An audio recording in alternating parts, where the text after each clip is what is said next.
Donc, vous vous intéressez ou débutez à la pratique de la méditation de pleine conscience. Vous avez de la curiosité pour le yoga. L'apprentissage de l'écoute de votre intuition est peut-être l'un de vos objectifs. Ou peut-être cherchez-vous simplement à gérer ou à diminuer votre stress. Découvrons ces thèmes passionnants avec ma nouvelle invitée. Alors bonjour, je m'appelle Patrice Renez, je suis révélateur d'harmonie et j'accompagne des managers en situation de stress à accepter leurs choix passés et à oser se révéler pour vivre une vie pleine de sens. Alors aujourd'hui, j'accueille une femme guidée par sa passion d'aider chacun de nous sur notre chemin vers plus d'harmonie et de plaisir au quotidien, grâce à son expérience et aux outils qu'elle partage et qu'elle pratique pour elle et pour les autres.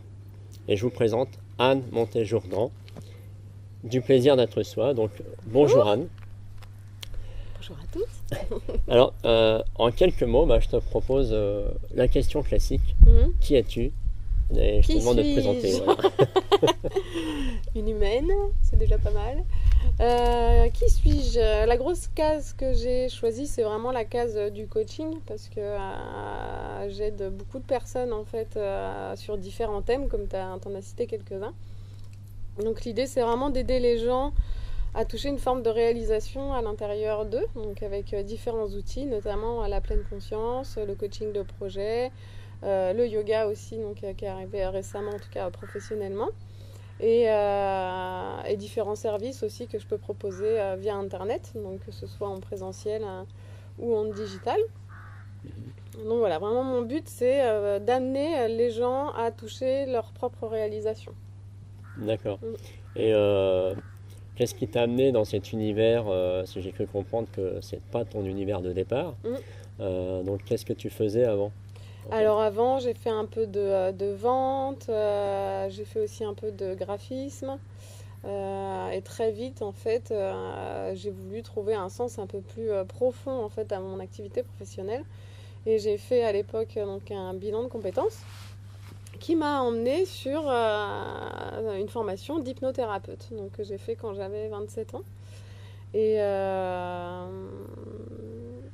voilà, donc en fait, c'était vraiment la première grosse brique de mon activité professionnelle, cette formation en hypnose qui m'a fait toucher vraiment le potentiel en fait de l'humain, quoi. Et c'est suite à ça que tu t'es lancée dans ce type d'accompagnement ou... Ouais, alors suite à ça, donc je me suis lancée. Alors très rapidement, en fait, j'ai ouvert un cabinet et j'étais aussi assistante de formation dans la formation à laquelle j'avais participé. Et en fait, la vie m'a rapidement rattrapé très vite parce qu'il y a eu le décès de mon père. Et à ce moment-là, en fait, de ma vie, donc j'avais ce décès déjà de mon papa et quelques années avant, j'avais eu ma maman. Et en fait, je me suis retrouvée avec 3 successions à gérer en même temps. Donc en fait, je croulais complètement, alors déjà sous l'impact émotionnel de ce que je vivais. En plus d'un administratif incommensurable, donc en fait j'ai fait, créer une boîte, là c'est peut-être pas la priorité. Et donc j'ai révisé vraiment mon axe de vie et mon axe professionnel. Et donc pendant plusieurs années après, j'ai travaillé dans la musique et dans l'événementiel d'entreprise pendant peut-être 5-6 ans. Et seulement après, j'ai repris une autre formation qui était en énergétique et en géobiologie. Et du coup, à la suite de cette formation, j'ai vraiment eu un éveil et là, je me suis vraiment positionnée en tant qu'accompagnante de manière beaucoup plus solide. Et ça a décollé tout de suite, quoi. D'accord. Et donc, c'est à partir de là que tu as démarré ton aventure au plaisir d'être soi. Oui. Alors, ça portait un autre nom au début, mais oui, c'est à ce moment-là que j'ai vraiment commencé cette dimension d'accompagnement. Dans un premier temps, vraiment en collectif, parce que moi, j'adore le collectif, c'est vraiment ce qui me porte. Et puis c'était aussi mon chemin de vie de passer ça, parce que j'étais vraiment dans une peur de l'humain, et du coup aller me rencontrer dans du collectif, c'était une de mes peurs principales. Donc tout de suite en fait j'ai décidé d'aller la rencontrer. D'accord. Et est-ce que c'est grâce à l'hypnose que tu as pu avancer dans ton chemin peut-être un peu plus rapidement? Est-ce que c'est grâce à l'hypnose? Non, pas forcément. Non. D'accord. Non. Okay. Non, c'est vraiment une base solide aujourd'hui de ma profession, mais si peut-être que de manière intrinsèque, ça m'a aidé parce que avec cette formation, je me suis vraiment rendu compte du pouvoir du cerveau, le pouvoir des croyances, voilà, aussi de croire en quelque chose fait que ça devient une réalité quelque part. Et que l'état d'esprit qu'on a, parce que c'est beaucoup ça aussi dans l'hypnose, hein, on travaille finalement sur l'état d'esprit. Donc oui, de manière sous-jacente, ça a forcément joué. Mais je dirais pas que c'était le pilier principal qui m'a permis voilà, de passer D'accord. ces barres. Moi, je t'ai rencontré dans le cadre d'une conférence que tu faisais sur la méditation de pleine conscience, entre autres. Aujourd'hui, on parle beaucoup de méditation, entre autres de la méditation de pleine conscience, mais au final, qu'est-ce que ça peut apporter à chacun de nous de méditer? Et peut-être la première question déjà, c'est quoi pour toi méditer? C'est quoi pour moi méditer? Ce qu'on appelle la méditation formelle, ça va vraiment être s'asseoir, trouver voilà, cet espace de je m'assois moi avec moi-même et je bascule sur une forme d'intériorité en fait. Avec des mécaniques très simples, hein, de revenir à la respiration, de revenir aux sensations, revenir au son. En fait, c'est vraiment, on se ramène à cet instant présent et dans ces espaces-temps de pratique méditative, on fait vraiment volontairement ce chemin de se ramener à l'instant. Et en fait, de ce chemin et de cet apprentissage vont découler énormément de bienfaits. D'accord. Ouais. Et, donc je comprends bien, c'est donc d'être avec soi, de faire une introspection, mais... Alors c'est pas forcément une introspection dans je réfléchis et oui, je démantibule toute ma vie. D'accord, ouais. C'est une écoute au fait de soi simplement. Mais justement, pour beaucoup, enfin du moins pour beaucoup de personnes à qui je parle de méditation, beaucoup c'est ah non, mais moi je peux pas m'asseoir comme ça. Donc comment tu peux... C'est vraiment un des premiers freins. Voilà, ça va être le mental qui dit bah non mais moi c'est pas possible. Et qu'est-ce que Donc tu là peux on est proposer... déjà sur une croyance là. Et justement, qu'est-ce que tu peux proposer pour un petit déclic pour dire voilà, méditer, tu peux commencer comme ça, simplement qu'est-ce que tu proposerais? Un petit exercice tout simple. Bah déjà c'est de se rendre compte que c'est le mental qui dit ah ben non moi je peux pas. Je veux pas prendre ce temps. Au début, c'est normal, c'est pas toujours confortable en fait de s'asseoir seul avec soi-même. Parce que justement, on va avoir tout ce flot de pensée qui va arriver. En fait, ça, vraiment prendre conscience que c'est qu'une étape. C'est vraiment qu'une étape et que très rapidement, en fait, on touche les bénéfices de la pratique. Mais effectivement, enfin, c'est standard. Au départ, comment ça, je vais me poser non, c'est pas du tout mon truc. Alors déjà, je conçois tout à fait, c'est pas du tout le truc de tout le monde. Voilà, il y a certaines personnes qui ont envie de faire ce chemin-là, d'autres non.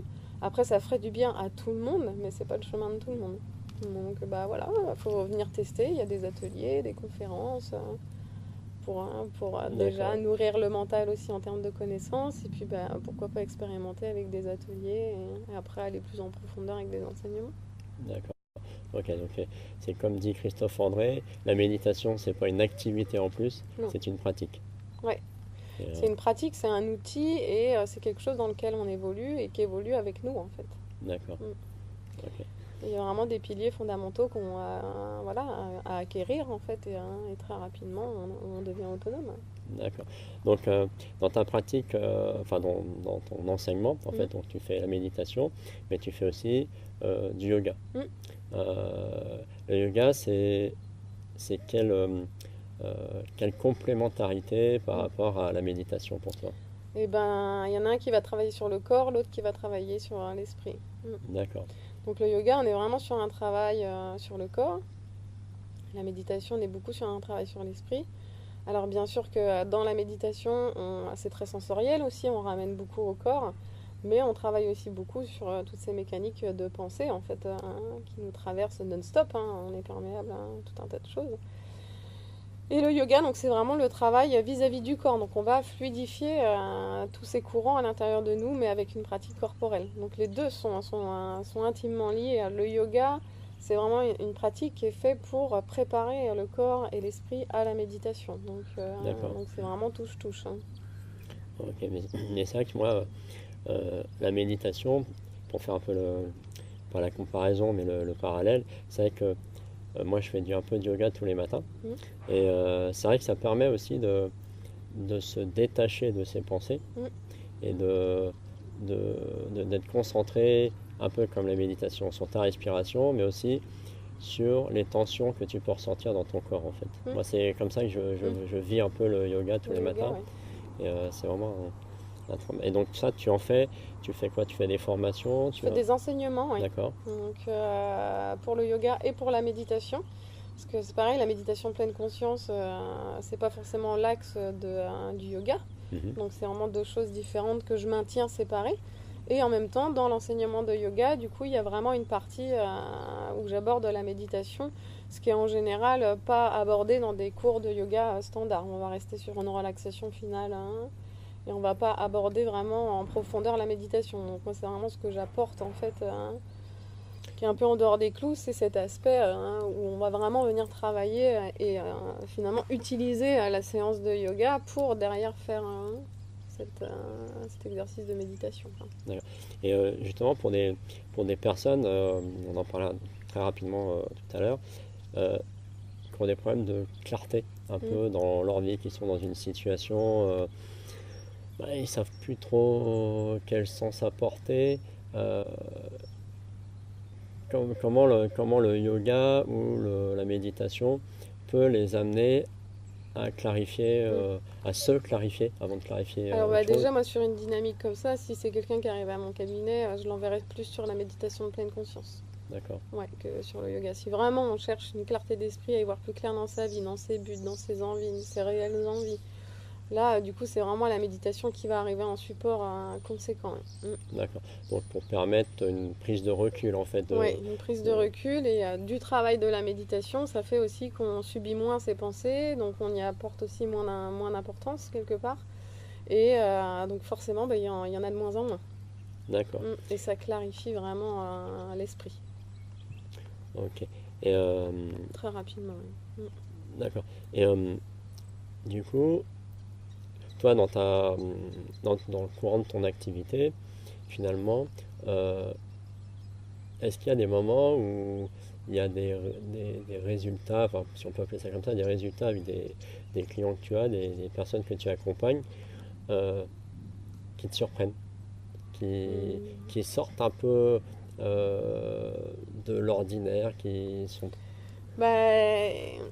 Alors qui me surprennent pas forcément, parce que j'ai déjà l'esprit très ouvert, j'ai expérimenté énormément de choses, donc pour l'instant j'ai pas réellement été surprise. Mais par contre, ce que je trouve assez magique, en fait, c'est la dimension que ça prend pour chaque personne. C'est-à-dire que c'est pleinement adapté à chaque personne et que les transformations, en fait, qui vont avoir lieu, même si on peut, vraiment détecter des grandes lignes, hein, de toute façon, mais pour chacun, ça va être pleinement adéquat, en fait. D'accord, ça va être... C'est plus la magie de comment est générée la transformation chez l'autre, comment elle va se mettre en place, quel chemin elle va prendre pour chaque personne. Et c'est plus ça que je trouve magique, parce qu'après, je sais le type de transformation que ça peut apporter. Et ça me fait penser justement en termes de transformation, justement, il y a des fois des personnes que je rencontre qui disent oui, moi la méditation j'en ai fait, mais ça me fait rien. Ça me fait rien. Alors là, à mon avis, c'est le manque de pratique qui fait qu'il y a un discours comme ça. Ouais. Parce que du coup, effectivement, c'est pas quelque chose qu'on fait en touriste. Donc c'est pas je médite une fois toutes les 3 semaines. Et effectivement, on vient vraiment l'inscrire comme une hygiène de vie. Donc au même titre qu'on se lave les dents tous les jours, on va prendre ce temps de soi avec soi. À l'idéal, bien sûr, on n'est pas non plus à pousser la machine. Hein. Mais l'idée, c'est de mettre en place une pratique vraiment récurrente. Et c'est de cette récurrence vont naître les transformations. D'accord. Alors, ok. Donc, ce qui veut dire que il vaut mieux conseiller à quelqu'un de faire peut-être 1 ou 2 minutes tous les jours que 15 minutes toutes les semaines. Oui. D'accord. Ok. Donc vraiment. Complètement. Il faut privilégier une pratique quotidienne, même si elle est plus courte. D'accord. Et ça va faire passer cette première barre en fait qu'on a décrit tout à l'heure. C'est comme au surf en fait. Donc surf, la première étape, c'est de passer la barre des vagues et de se retrouver derrière. Là, la méditation, c'est vraiment ça. Il y a cette première étape, en fait, que tu as décrit tout à l'heure, hein, du mental, qui vient freiner, en fait, finalement, cette dynamique. Et l'idée, c'est de passer, de voir ce qu'il y a derrière. Ouais. Et pour rester un peu sur la méditation, parce que ça c'est, moi aussi des fois je rencontre un peu cette difficulté, bien que ce soit beaucoup plus facile, quelqu'un qui te dit, moi j'arrive pas parce qu'on parle de méditation de pleine conscience, donc ça veut dire que tu es conscient de là où tu es, de ton environnement, mais ton mental est là, avec plus de 60 000 pensées par jour. Donc forcément, dans ta méditation, tu as quelques pensées. Oui. Et subitement, tu as les pensées qui t'emmènent mais loin, très très très très loin. Et comment tu fais pour quelle clé tu pourrais donner pour dire je reviens, quelle astuce tu pourrais donner pour dire je reviens ici et maintenant? En fait, naturellement, au bout d'un moment, on va s'en rendre compte. On va se rendre compte, tiens, je suis partie dans mes pensées. Donc c'est à ce moment-là en fait que ça se joue et qu'on utilise finalement le mental pour revenir. Forcément, quand on est parti dans le train de notre pensée, on est de nouveau en pilote automatique. Donc c'est pas à ce moment-là où on va se rendre compte. Mais par contre, une fois qu'on est à un moment donné, en fait, dans ce wagon et ce train carrément de pensée, on va se dire, oh là là, bah attends, mais où j'étais? Et donc à ce moment-là, en fait, on se ramène. D'accord. Alors l'idée, c'est vraiment déjà de toujours mettre beaucoup de bienveillance sur ce côté de je me ramène. Oui, j'étais en train de penser. Oui, c'est pas grave. Enfin, la pensée, elle pense. C'est à ça qu'elle sert finalement. Donc l'idée, c'est vraiment d'être dans une dynamique de bienveillance. Et en fait, plus on va faire ce chemin de se ramener, plus ça va se stabiliser. D'accord. Et après, c'est pareil. Il y a aussi des périodes de vie où c'est plus compliqué que d'autres. Et on a des choses qui nous traversent. Et l'idée, c'est d'être OK avec ça aussi. C'est vraiment une façon très différente de regarder sa vie et de la traverser. Ok. Donc là, on a parlé un peu de tes activités. Donc là, ça fait depuis quelques années que tu fais cette activité-là. Si on se remet au moment du démarrage, comment ça s'est passé pour toi le démarrage? Quel a été ton premier défi au moment de dire tiens, bah, je vais démarrer donc, ce qui était avant au plaisir d'être soi. Voilà. Comment ça s'est fait le démarrage et quels sont les premiers challenges que tu as rencontrés? Que j'ai eu, ouais. Alors en fait, après cette formation dont je parlais tout à l'heure sur l'énergétisme et la géobiologie, je me suis vraiment retrouvée dans un espace où toutes les portes étaient ouvertes. Et en fait, ça a été la réelle difficulté pour moi, c'est quel chemin je vais prendre, puisque je peux prendre n'importe quelle porte. D'accord.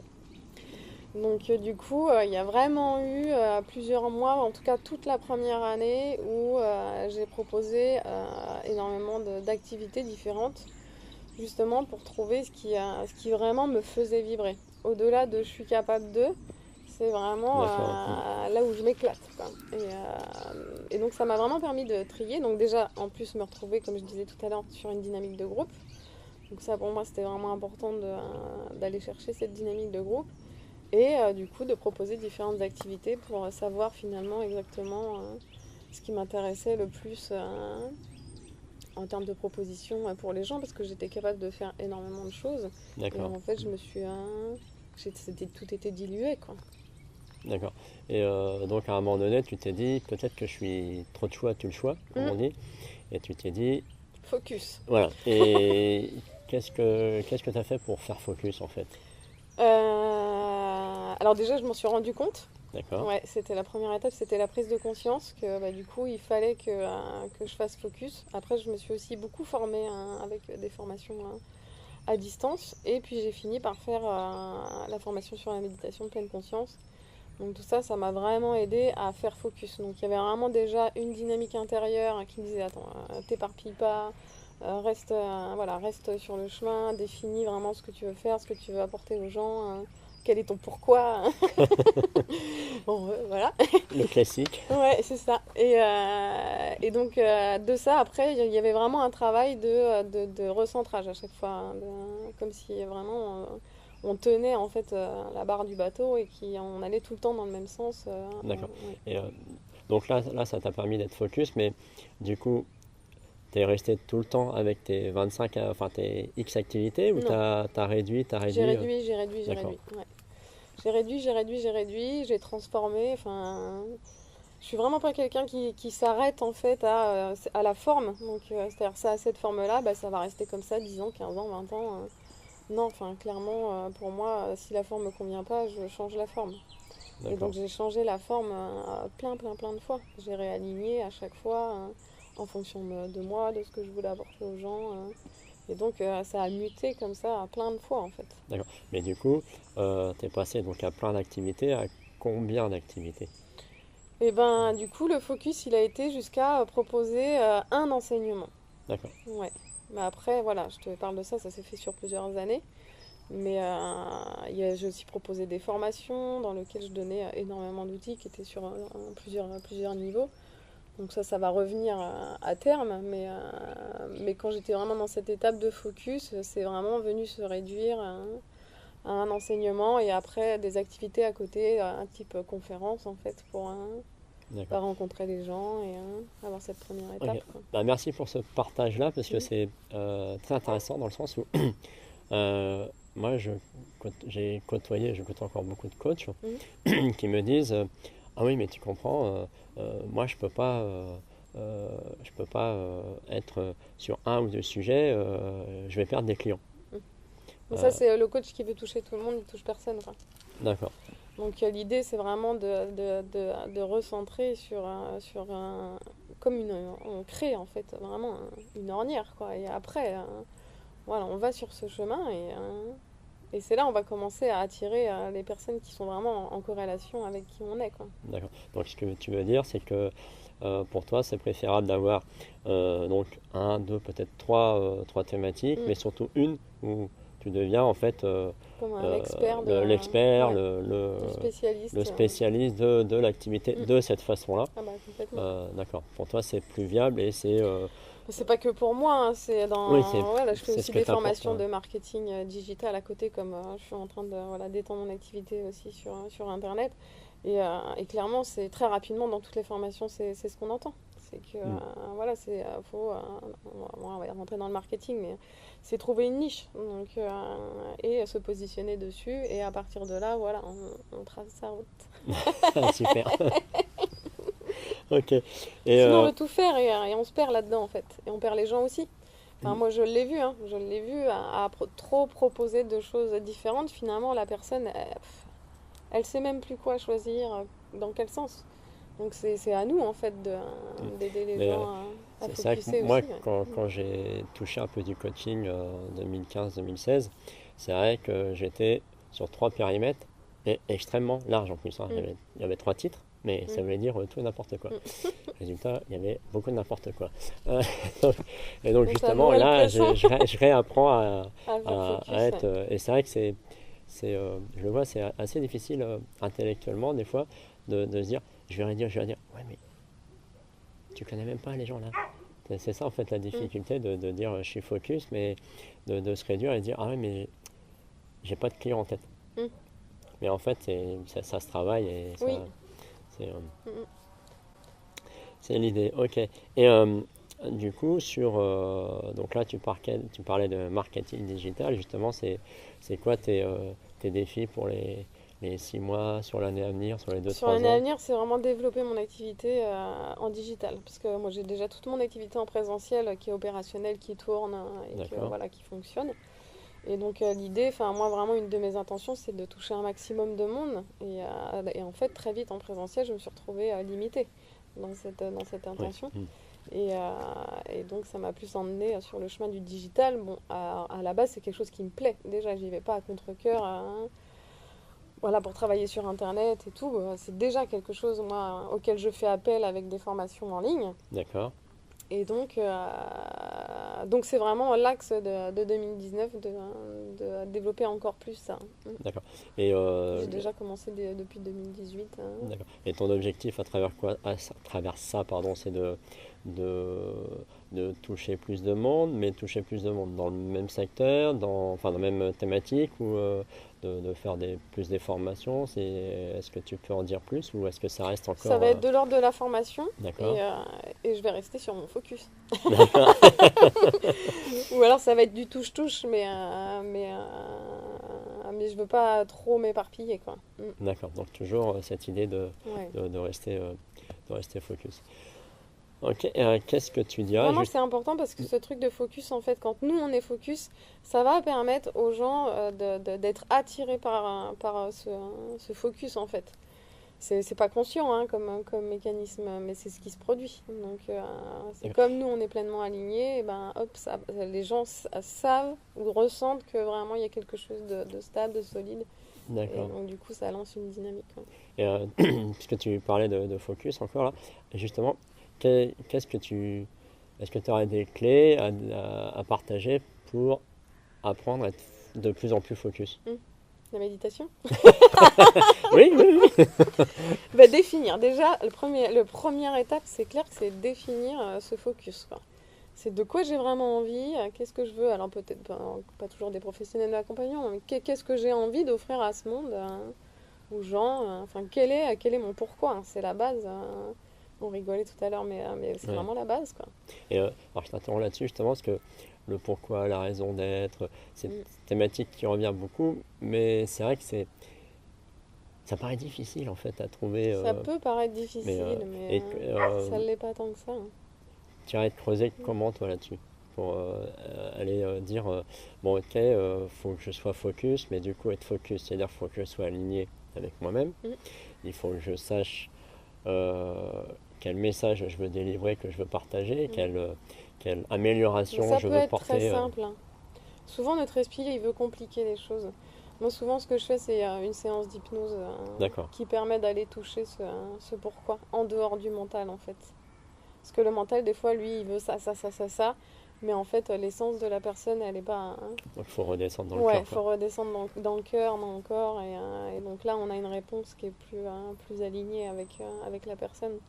Donc ça, bah, l'hypnose, du coup, assez facilement, ça nous, voilà, ça élague le paysage et D'accord, ok, ça donne super. vraiment une première étape, Ok, quoi. merci. Donc, pour revenir justement aux clés pour rester focus, donc tu parlais de la méditation. Mm, Tu disais donc voilà, de trouver ton alignement, ta raison mm. d'être. Qu'est-ce que tu Ça rajouterais peut comme... évoluer, hein, en Oui, plus, hein, c'est pas immuable, hein.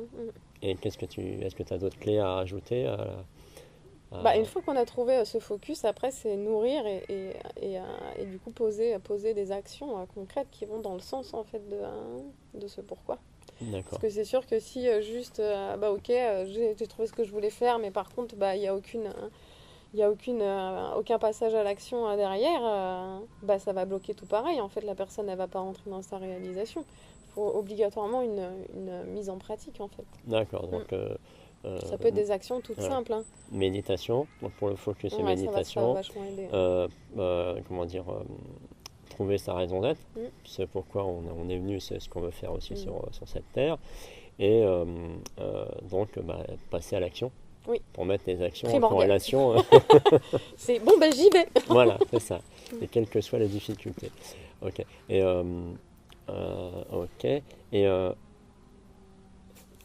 donc on parlait d'accompagnement, enfin de mise en place du futur.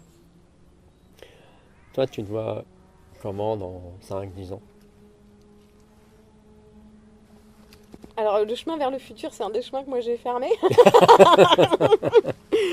Je ramène vraiment les gens à l'instant présent, c'est pas pour D'accord, rien, hein, parce que d'accord, quand on part dans des spirales de projection, ça se complique énormément. Alors, j'ai des buts. J'ai d'accord, des buts vraiment très concrets qui permettent à mon cerveau de se mettre au service de ces buts-là. Mais par contre, après, je lâche complètement prise sur la forme que d'accord. peuvent prendre les Ok, choses. Donc du coup, dans 5 ou 10 ans, dans mon idéal, je suis pas sûre d'être encore en France, par exemple. d'accord. Bah, du coup, Mm. quel est ton objectif? Parce que tu parles plus en objectif Ouais, en ce que tu serais. j'ai des Euh, objectifs et financiers et en termes de qualité de vie. D'accord, Donc là, j'ai déjà modulé énormément de choses hein, qui font que, en termes de qualité de vie, par exemple, je suis déjà très proche de l'idéal hein, bah, voilà, que je voulais toucher. Donc, super. parce que j'ai déjà pas mal roulé ma bosse et je suis allée me rencontrer sur pas mal de choses. Donc, qui m'a permis finalement de gagner en fait en qualité de vie. Et après, ça va plus être de travailler encore plus à vibrer encore plus que voilà ce que je suis, à qui je suis, où je veux emmener les gens. J'ai vraiment cette dynamique de toucher un maximum de monde, en fait. Donc là, toutes les actions que je mets en place aujourd'hui et courant 2019, c'est dans cette dynamique-là. D'accord, ok. Mm. Ok, bah on Le va. but, c'est de m'affranchir de la géographie. Hein. D'accord. Ouais, c'est Ok. un des. Aujourd'hui, tu es là, mais demain, tu des seras axes, où, Bah, en fait, où le vent le but, t'emmènera. c'est vraiment d'être sur D'accord. digital nomade. Hein. C'est des nouveaux D'accord. métiers que voilà, peut-être des personnes ne connaissent pas. Je vous renvoie à votre ami Google. Mais du coup, c'est le fait Ok. de pouvoir être n'importe où dans le monde et de pouvoir quand même continuer à travailler. D'accord. Donc Je suis un peu aujourd'hui, globe-trotteuse. bah super. Ouais. Ok, donc aujourd'hui, pour te trouver, on Mhm. fait comment du coup? Téléphone, Ouais, internet, d'accord. plaisir d'être soi. D'accord, et donc ton site internet, tu nous le. Donc c'est www. Plaisir d'être soi.fr. D'accord, super. Pareil pour Instagram, pour Facebook. Ok. Bah écoute Anne, je te remercie pour cet échange. Merci beaucoup à toi aussi. Hein, et bah, au plaisir de te recroiser de toute façon. Voilà. Ok. Bah Merci écoutez, beaucoup. merci beaucoup, Merci. merci de votre attention et au plaisir d'être soi et de vous rencontrer la prochaine fois. Au revoir. Au revoir.